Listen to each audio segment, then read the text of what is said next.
Bismillahirrahmanirrahim. Assalamualaikum warahmatullahi wabarakatuh. Selamat datang di semester 7, teman-teman semua. Alhamdulillah, pada hari ini kita bisa bertemu walau secara virtual, yang bahkan mungkin tidak langsung karena pada saat teman-teman menonton video ini itu bukanlah pada saat saya merekamnya gitu. Saya mendapat amanah untuk menemani teman-teman untuk belajar sistem informasi manajemen selama 1 semester ke depan. Karena mungkin kita tidak pernah bertemu dalam situasi yang formal, maka saya ingin memperkenalkan diri sedikit ya kepada teman-teman semua. Nama saya Anne Mudia Yolanda, Estat MSI. Saya masuk di STAI ini udah jalan semester kedua. Tahun sebelumnya, semester sebelumnya, saya juga mengajar sistem informasi manajemen yang mungkin masuk teman-temannya itu sama dengan kalian yang hari ini ada di sini ya, satu angkatan. Kemudian juga saya mengajar statistika pendidikan. Semester lalu itu di SPAI, semester ini di PIAUD. Sedikit perkenalan singkat yang bisa saya sampaikan pada hari ini mungkin seputar pendidikan ya. Saya menamatkan sekolah sarjana itu di Universitas Islam Indonesia. Jurusan statistika pada tahun 2012 sampai dengan 2016. Setahun setelahnya saya diterima di jurusan Magister Statistika Terapan, Institut Pertanian Bogor, dan alhamdulillah bisa selesai di tahun 2019 sebelum corona menyerang ya. Kemudian melakukan beberapa pekerjaan dan memilih kembali ke sini pada bulan Januari, bergabung di STAI di Februari, sampai akhirnya saat ini kita bisa bertemu di semester 7-nya teman-teman dalam mata kuliah Sistem Informasi Manajemen. Sedikit tentang perkuliahan saya akan lanjut. Nanti kalau teman-teman ada yang ingin dipertanyakan tentang perkenalan mungkin atau apa, bisa di grup WhatsApp ya. Insya Allah akan saya jawab. Selanjutnya untuk sesi perkuliahan, ini teman-teman untuk sesi kehadiran itu sama, sistemnya 75% wajib hadir, sesuai amanat dari akademik, maksimal 3 kali tidak hadir, dan pada setiap sesi saya mohon sekali untuk paling telat masuk itu 15 menit setelah kuliah dimulai. Karena kita sistemnya daring, online, jadi saya akan melakukan absen 2 sesi pada awal dan akhir kuliah, dan saya harap teman-teman tetap berjaga di grup WhatsApp-nya jika kita sedang diskusi, jika ada teman yang sedang presentasi, jangan cuman masuk, ditinggal pergi ke pasar, lalu pulang lagi dan absen. Mohon sekali kerjasamanya ya. Ya, mungkin saya juga tidak tahu pada saatnya nanti ada teman-teman bisa chit-chat dari saya, tapi sebagaimana kita tahu ya, ada Allah yang menyaksikan, itu aja. Kemudian yang ketiga itu bahan ajar. Nanti saya akan share kepada teman-teman semua file presentasi yang sudah saya buat, dan nanti juga saya akan banyak bikin video pembelajaran seperti ini. Semoga tidak polusi penglihatan dan pendengaran dengan visual saya. Mungkin nanti beberapa video akan saya tanpa visual aja kali ya. Dan suaranya mohon dimaklumi. Jadi saya harap dengan adanya penjelasan sesi video ini teman-teman lebih mudah paham gitu. Nggak cuma sekedar baca pasti bosen. Udah mahal-mahal bayar kuliah, taunya cuman gini aja kuliahnya gitu, cuman baca. Semoga nanti berkenan ya. Sedikit boros kuotanya untuk download videonya. Nggak harus download sih, menonton videonya. Jika perlu mungkin nanti kita bisa ada sesi Zoom meeting. Saya belum tahu nanti skemanya bagaimana, akan kita lihat sesuai dengan jalannya perkuliahan. Kemudian untuk tugas itu ada tugas individu. Tugas individu juga mungkin bisa jadi sebagai absen akhir kuliah nanti jika misalnya harus wajib kumpul tidak lama setelah jadwal perkuliahan. Ada juga tugas kelompok yang mana teman-teman nanti secara berkelompok akan membuat makalah dan presentasi. Akan kita bahas nanti pada sesi setelah ini ya. Nah, lanjut di rencana perkuliahan. Yang pertama itu adalah sesi perkenalan minggu ini. Kontrak kuliah yang tadi, jika ada yang keberatan nanti silahkan disampaikan ya. Atau mungkin ada usulan lain yang ingin disarankan, monggo di chat aja di grup WhatsApp. Kemudian nanti kita akan bahas sedikit pengantar tentang, sistem informasi manajemen. Minggu depan kita akan kupas lebih dalam tentang konsep dari sistem informasi manajemen ini. Lalu di minggu setelahnya, kita akan membahas tentang sistem informasi manajemen berbasis komputer. Selanjutnya ada sistem informasi analisis dan pengembangan sistem informasi. Nah, di minggu 5, 6, dan 7 ini adalah sesinya presentasi. Nanti kita lihat apakah memungkinkan jika via Zoom, karena saya pikir ada yang lagi KKN juga ya posisinya, atau jika tidak mohon nanti saya diinfokan.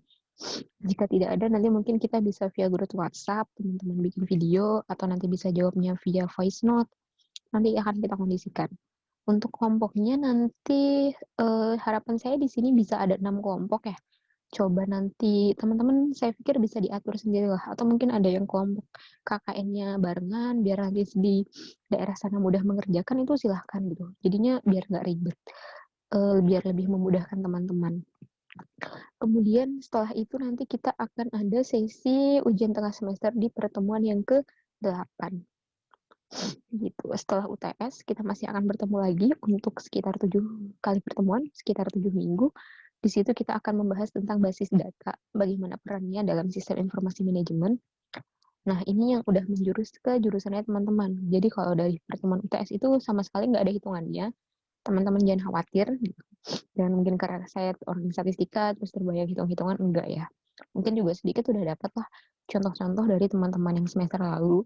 Nanti di sini mungkin sedikit kita upgrade dari sisi contoh, dari sisi studi kasus, yaitu nanti tentang sistem informasi manajemen dalam bisnis.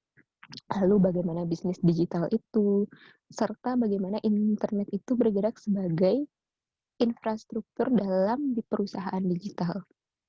3 minggu sebelum UTS, nanti di sini kita lihatlah bentuknya apakah bisa diskusi kelompok atau bagaimana.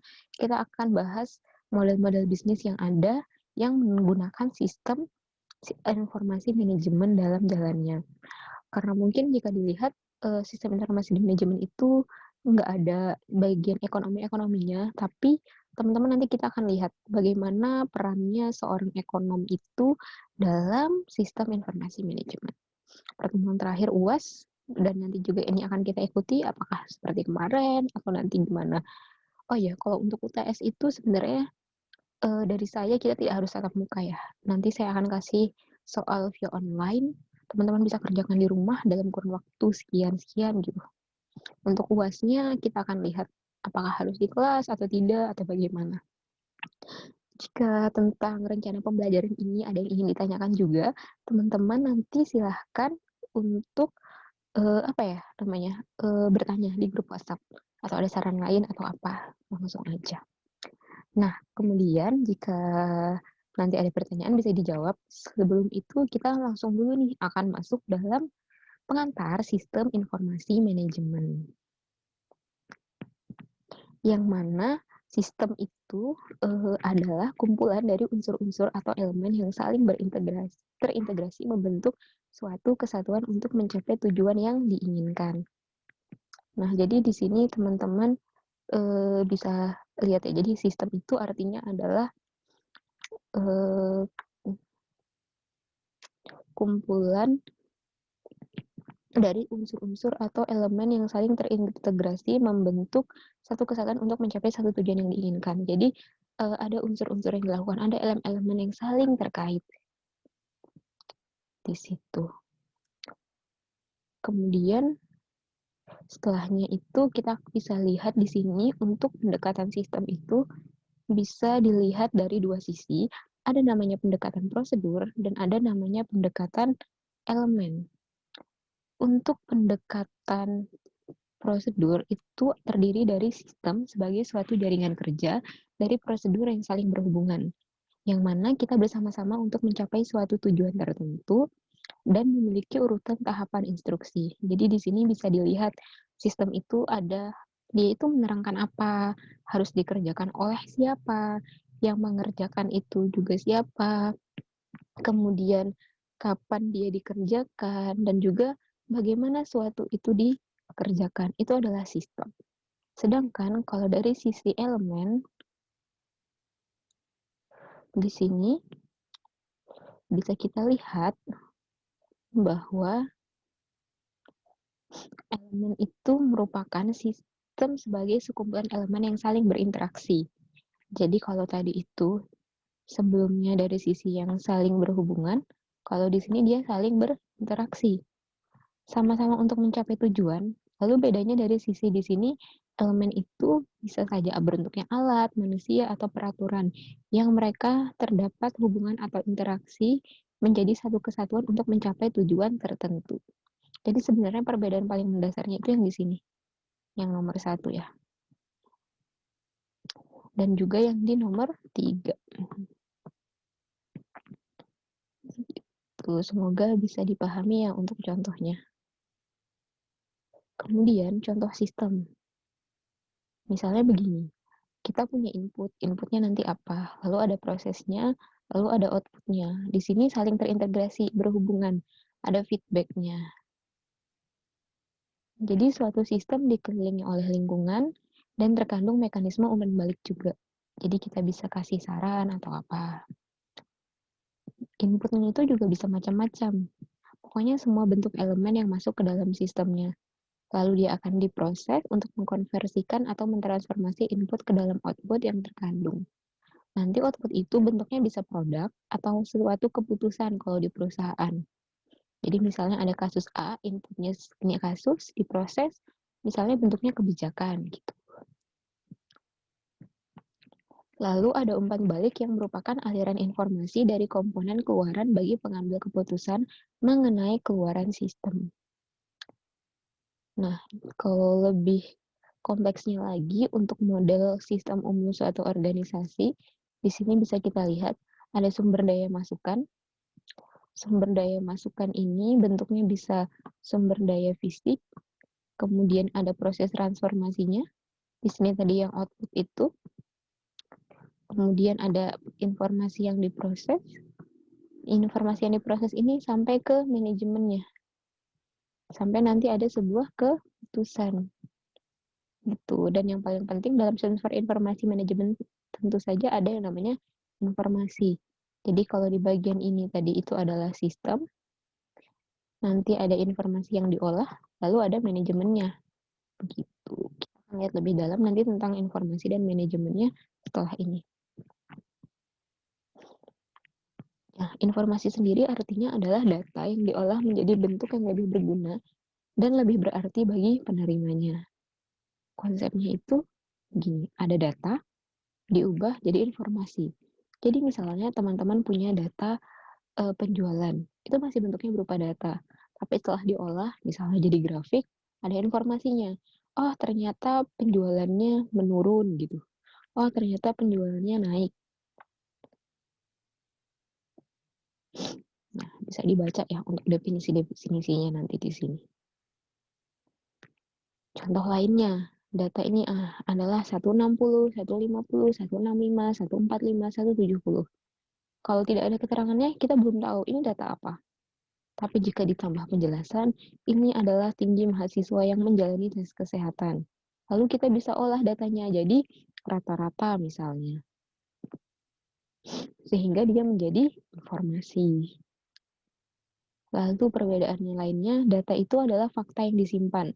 Jadi kita belum keluarkan, oh ini cuma datanya begini, belum ada temuannya. Lalu kita bahasakan, kita narasikan, sehingga dia menjadi sebuah fakta yang diungkapkan. Kemudian data itu ada, tapi dia tidak aktif. Karena tadi dia belum dibahas, belum diulas. Sedangkan di sini kebenarannya udah aktif. Karena dari sini kita bisa ambil sebuah keputusan nantinya. Di sini data biasanya berbasiskan teknologi. Jadi entah itu dicatatnya manual atau via apa. Sedangkan informasi itu nanti arahnya udah ranah bisnis. Sedangkan di sini untuk data itu datangnya dari berbagai sumber. Informasi itu datangnya dari data. Makanya sekarang kita apapun itu data. Jadi kalau teman-teman tahu ya, di statistika itu kita punya sebuah quote gitu. Yang mana quote-nya adalah in God we trust. Pada Tuhan kita percaya, udah percaya aja gitu. Kita mempercayai tauhid, Allah itu esa, Muhammad itu utusan Allah gitu. Tapi all others bring data. Tapi hal-hal yang lainnya itu harus pakai data. Kenapa? Karena nanti data itu yang menghasilkan sebuah informasi. Nah, siklus informasi nanti dalam sistem informasi manajemen itu bisa bentuknya di sini. Ada inputnya, kemudian dia menjadi data, ya kan di sini. Kemudian dia akan diproses juga nanti menjadi sebuah output, lalu dikirim ke penerima, ada keputusannya yang dilakukan. Ini hasilnya. Nah, di sini siapa-siapa aja yang terkait, banyak orang. Mungkin yang ngasih input itu adalah orang dari departemen misalnya penjualan. Nanti di sini yang proses itu mungkin orang IT. Nah, nanti siapa yang ngambil keputusan? Nanti orang atas, si bosnya mungkin. Gitu ya. Sehingga nanti pada akhirnya ada sebuah keputusan yang bisa diambil untuk kepentingan perusahaan.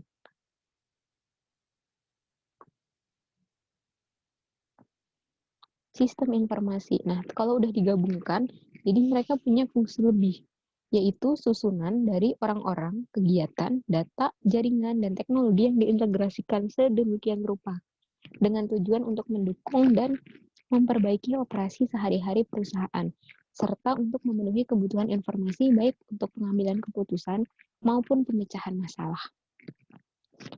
Ini juga ada definisi lainnya yang bisa dibaca. Intinya dia sudah menjadi bergabung. Jadi ada kumpulan informasinya itu sudah diolah dengan cara terstruktur baik fisik atau non fisik begitu. Dan dia sudah dibuat untuk suatu tujuan tertentu. Jadinya di sini udah ada satu tujuannya, ada tujuannya ya. Kalau tadi mungkin informasinya belum ada tujuannya, belum terini. Tapi ketika dia bentuknya udah sistem informasi, harus sudah ada tujuannya. Kita tahu untuk apa dia dipakai. Ini juga pengertian lainnya, nanti teman-teman bisa baca. Nah, apa saja komponen sistem informasi itu? Komponen sistem informasi bisa kita lihat dari 3 sisi. Ada dari sisi building block, ada dari sisi komputer, dan dari sisi organisasi. Ini dari sisi blok masukan, jadi nanti dia ada inputnya, terus bisa kita modelkan, ada keluarannya. Dia juga nanti erat kaitannya dengan teknologi, bagaimana cara kita agar tidak pakai sistemnya manual gitu. Lalu dia ada sistem basis datanya, bagaimana agar data yang kita punya ini terstruktur. Kemudian bagaimana kita bisa mengontrolnya, kalau nanti teman-teman sebagai ekonomi gitu. Ahli ekonomi kan nanti geraknya misalnya di perbankan lah. Bagaimana data-data ini kita kendalikan. Dan di era yang sekarang ini tentunya kita butuh dukungan dari komputer. Ada hardware-nya, software, brandware, prosedur, dan database. Dan tentu saja ada orang-orang yang harus bekerja. Ada organisasinya, tempat kerjanya, sumber daya manusianya, budaya operasionalnya, kekayaannya, dan juga pengaruh-pengaruh lainnya. Kemudian manajemen, tadi sistem udah, informasi udah, sistem informasi juga sudah. Kemudian manajemen itu apa? Manajemen adalah proses perencanaan, pengorganisasian, pengkoordinasian, dan pengontrolan sumber daya untuk mencapai sasaran yang efektif dan efisien. Efektif maksudnya bagaimana? Tujuannya dapat kita capai sesuai dengan rencana. Sedangkan efisien itu dilaksanakan secara benar, terorganisir, dan sesuai jadwal. Jadi di sini tadi kita sudah punya informasinya, sudah kita olah sedemikian rupa untuk tujuan tertentu dalam suatu sistem informasi. Dan di sini itu kita tetap perlu manajemennya, sehingga nanti dia prosesnya itu lebih terkontrol, tepat sasaran, efektif dan efisien. Sehingga sistem informasi manajemen itu bisa kita simpulkan sebagai suatu sistem terpadu manusia mesin, karena mungkin nanti yang bekerja adalah manusia dengan bantuan mesin, yang mana dia menyediakan informasi untuk mendukung suatu sistem operasi, manajemen, analisa, dan pengambilan keputusan dalam suatu organisasi. Nah, sini udah ada tujuannya. Mungkin tidak langsung ada kata-kata tujuannya, tapi di sini itu bisa dilihat bahwa kita sudah tahu ini itu untuk mendukung suatu keputusan tertentu. Atau bisa juga dikatakan sebagai suatu penerapan sistem informasi dalam organisasi untuk mendukung informasi yang dibutuhkan oleh semua tingkatan manajemen. Ada banyak sekali. Lalu misalnya juga bisa dikatakan sebagai sistem informasi. Di sini adalah Sistem yang mengolah data jadi informasi untuk mendukung para pengambil keputusan dalam melaksanakan tugasnya. Dari beberapa pengertian tadi bisa kita simpulkan beberapa hal, yang mana sistem informasi manajemen atau SIM itu adalah sistem. Di sana ada sistem, bisa manusia atau bisa juga mesin yang terpadu atau terintegrasi. Dia bisa menyajikan informasi, apa tujuannya untuk mendukung fungsi yang semuanya ini, dan nanti bisa digunakan untuk pengambilan keputusan. Sistemnya pakai apa? Ini tadi, dia bisa pakai perangkat keras hardware-nya, perangkat lunak komputernya, lalu ada prosedur pedoman model manajemen yang harus ditetapkan, dan tentunya ada database-nya. Nanti tempat kita menyimpan data-datanya itu.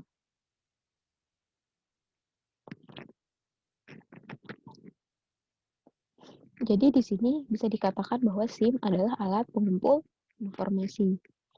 Karena ada tadi inputnya, ada outputnya, yang mana bisa membantu dalam pengambilan keputusan.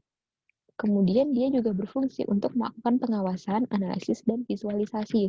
Kenapa? Karena tadi di awal di grafiknya diingat, kita ada feedback. Kemudian yang terakhir adalah kumpulan dari interaksi dari sub-sub sistem informasi. Jadi bisa dilihat ada kumpulan-kumpulan. Jadi semuanya itu saling bekerja sama, nggak cuma berdiri sendiri. Jadi divisi A sama divisi B itu sebenarnya berhubungan. Divisi pemasaran sama divisi penjualan saling terkait. Mereka membentuk suatu sistem tertentu sampai akhirnya suatu barang itu bisa sampai kepada teman-teman. Apa saja komponen membangun SIM? Tentunya yang pertama ada hardware dan software komputer yang harus kita gunakan untuk mengolah data dan informasi. Kemudian yang kedua ada standar penggunaan aplikasi untuk data yang dipakai bersama. Karena apa? Karena tadi kita bekerja, jadi merupakan suatu sistem. Jadi ada hal-hal yang bisa dipakai bersama. Kemudian yang ketiga itu model untuk analisa, perencanaan, pengawasan, dan pengambilan keputusan. Tadi kita sudah ada inputnya, kita akan mempunyai sebuah output yang di sini dianalisa, direncanakan, dan nanti berbuah pada sebuah pengambilan keputusan. Kemudian kita butuh yang namanya database, akan kita bahas lebih lanjut di pertemuan-pertemuan ke depan. Database atau basis data ini nanti akan menampung semua data yang akan dikelola dengan mudah, sehingga mudah diakses saat kita butuh. Nanti namanya ada database management system. Sekian mungkin ya untuk sesi perkenalannya. Mungkin udah agak sedikit pusing, udah agak ngantuk dengar penjelasannya. Semoga tetap semangat ya, nanti bisa sambil diulang-ulang. Untuk pertemuan kali ini kita mungkin belum ada tugas dulu, tapi saya harap teman-teman menonton ini sampai selesai. Dan jika ada hal-hal tadi yang ingin ditanyakan, langsung saja bisa via grup WhatsApp ya. Dan karena hari ini nggak ada tugas, nanti siap-siap aja di minggu depan nanti mungkin saya akan tanya di awal kita ada calling back dulu lah pertemuan kita di minggu pertama ini bagaimana.